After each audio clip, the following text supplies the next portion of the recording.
So when you're shopping at Aldi, you don't generally expect to find a bunch of really high-end Aronia berries. But at our Aldi, it's well stocked. You just have to know where to look. Check this out. Remember that Aronia berry jelly we have? That's this? This is this. Oh, so we stock it up. So I came prepared.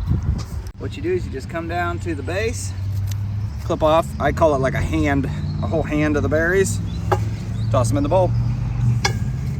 And these red, the ones that are still red, just leave those. Down towards the bottom, it looks like the clumps are all ripe. So. Dad, I want to do it. Here you go. Here. That Aronia was so good. This jelly we made last week. Yeah, look at this. This plant is a pear down. Now don't chop the whole, just take these little individual ones off like that right there. That'll leave the plant in good shape. There you go. Perfect.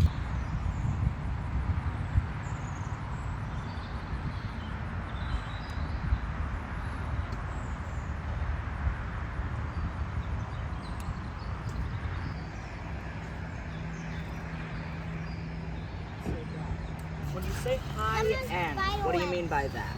Meaning you would only find these berries sold at like a Whole Food, if you could find them there, and these would be sold for a very high price. So. Huh, really? Yep. So we're getting them for free. Yeah, exactly. It's kind of known as one of those kind of super berries that has like all kinds of crazy, unusual health benefits. Yeah. So there's a niche market for it. You wouldn't find it on the shelf at Walmart because they wouldn't sell enough, but at a real, niche grocer, you'll find, this for probably, I don't know, I would imagine they're pretty pricey. If you're in a planter bed where they use a lot of insecticides or anything crazy like that, probably wouldn't want to do this. But this planter bed, it's just mulched. I know they're not going out of their way to do anything too crazy here, so this one is, I feel pretty safe about. It's pretty fun. We got this plentiful supply of expensive berries completely for free because they sold it in the parking lot on their bushes, and you can just take them. Aldi's foraging, and look, we didn't even take very many. They got tons more, still ripening. So, some for the birds. What do you think, Mom? Let me see.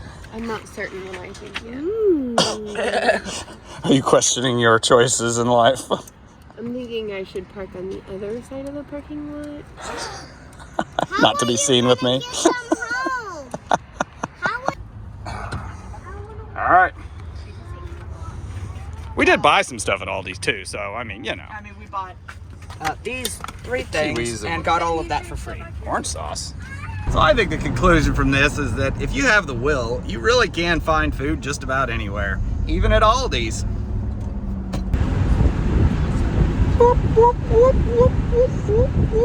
And now for the facts I read on Wikipedia. Aronia berries are considered one of the richest sources of plant antioxidants. These beautiful wild berries that are native to North America are an excellent source of protein, carbohydrates, fiber, vitamin C, manganese, and vitamin K. Well, there is only really one major downside to this berry, and unfortunately, it's its flavor. Known to be quite astringent, but we won't tell AJ about that. They're really good just to eat like this. They look like real juicy. Yeah, they really are. So actually, I just lied to AJ. These berries are known to be almost inedible. In fact, they're called chokeberries. Is one of their common names because it tastes so bad. So The good news is, though, that bad taste goes away when cooking. So your jellies, jams, etc. are going to taste delicious with this berry in them. So this is one of the really nice things about these berries, and that's how easy they are to clean and harvest. So clipping these clumps off, I mean, I don't know, this didn't even take us 20 minutes. And now all we really have to do is come home and pick these off, which happens really quickly. The berries are pretty firm, so they're not like a blueberry or something you have to use right away. So if I had to leave these sit on the countertop for 4 or 5 days and wait to harvest them, it wouldn't have been any big deal. Do you actually like them? Don't put a bunch in your mouth. They might give you a little bit of a tummy ache if you eat too much. But those are good? Are you sure? Are you faking it? So they're really good? Should I try one? Okay.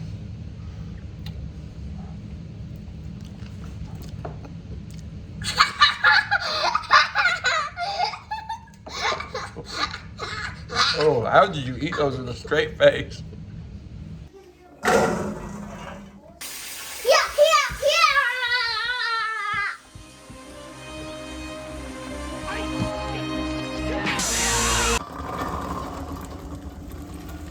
That was some boring pouring. See, our viewers really want to be entertained, so I'm gonna need you to pour more entertaining, okay? Okay. All right. Faster. Are you not entertained? Are you not entertained? All right, there's a nice haul of berries here. I don't know, I have no idea how much we got in here, but about that many. Well, a couple pounds there, yeah. But you know what? We gave up on trying to measure all this stuff a long time ago. We're going to use ratios to make it work. We're going to use a cold plate test to make the jelly, to get the pectin ratio right. But next, what we need to do when you cook these berries down, unlike blueberries or black raspberries or something, you really need to have water in here. So AJ, grab the sprayer and shoot us some water in here. For every inch of berries in there, you want maybe a 1/16 of an inch of water along the bottom of the pan. So it doesn't need to be a ton, but it needs to be enough to steam.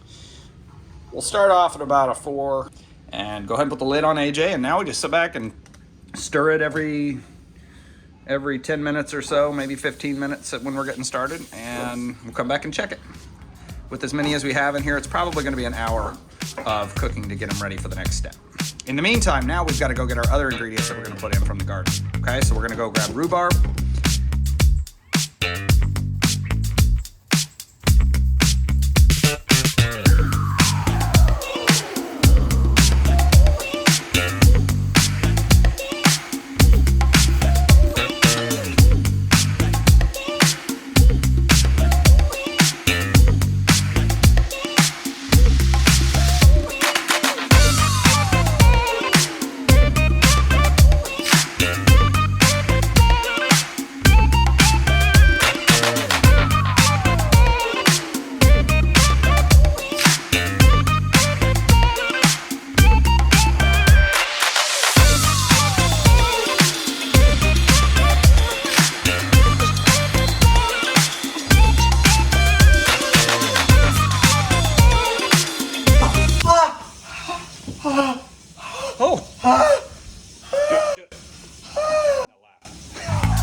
Heck yeah, make this pork good. Magnificent. Now stir.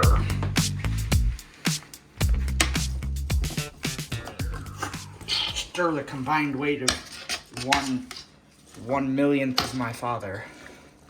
Call me fat. Very fat, yes. Annika, would you complain? Would you complain about the stirring, how it's heavy?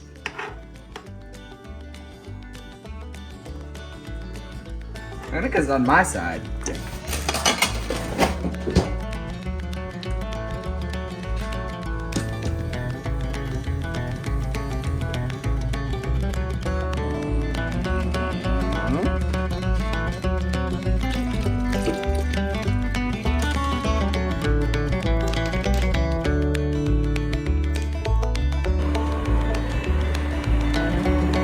Beautiful, beautiful slurry for jelly.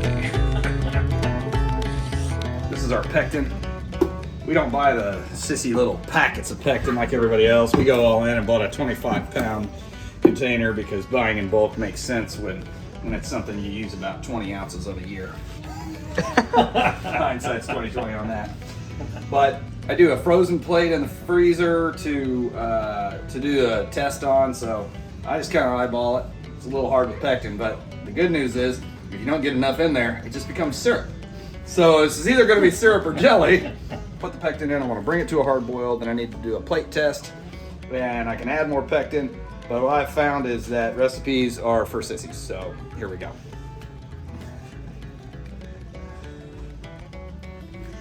All right, and I say that much right there.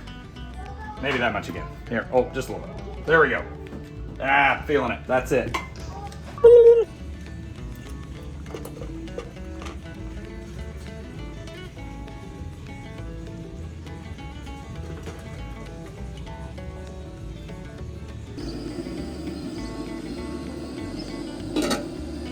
And this is what our end result looks like. So it's still a little hot. So you'll see the jelly is a little runny looking in there. But once this has a day to set, and then even beyond that, once it goes into the refrigerator, once you've opened it, it'll be a very thick jelly. It'll be perfectly textured.